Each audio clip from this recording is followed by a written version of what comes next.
আজ আমি আমার ভিডিওতে স্ট্রবেরি কেকের লেয়ারিং করা দেখাবো কিভাবে আমি আমার স্ট্রবেরি কেকগুলো ডেকোরেশন করে থাকি, ভিতরে লেয়ারে কী কী ইউজ করে থাকি, কেমন পাইফলিং ইউজ করি, সব ডিটেলসে আজকে বলে দেব।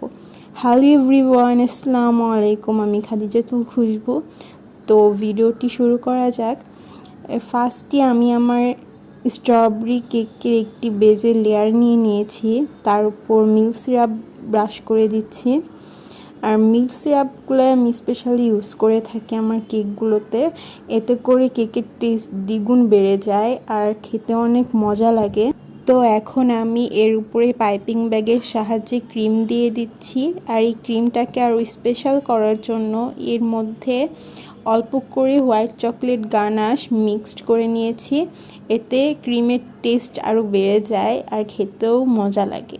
এই কেকটির প্রত্যেকটা ইনগ্রিডিয়েন্টসকে আরও বেশি মজাদার করার ট্রাই করেছি, কারণ সচরাচর স্ট্রবেরি ফ্লেভারের কেকগুলো অনেকেই পছন্দ করতে চায় না, কারণ এর টেস্টটা অনেকে বলে যে নাপা সিরাপের মতো স্মেল আসে, এর ফিলিংটা পছন্দ হয় না, ফ্লেভারটাই পছন্দ করে না। আমার কাছেও এই কেকটা অতটা ফেভারিট ছিল না।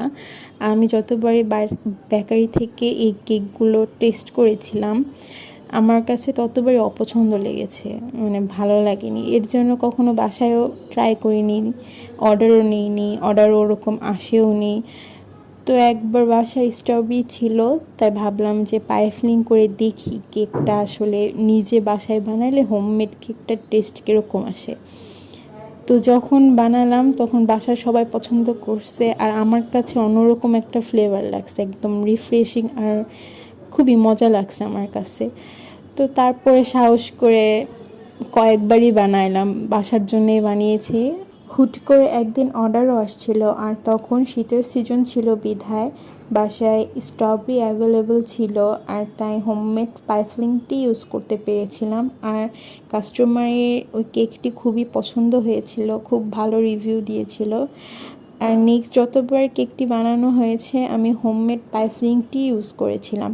আমার ক্যানের পাইফলিং সম্পর্কে কোনো ধারণা নেই যে ওটার টেস্ট কীরকম আসে, খেতে কীরকম হবে।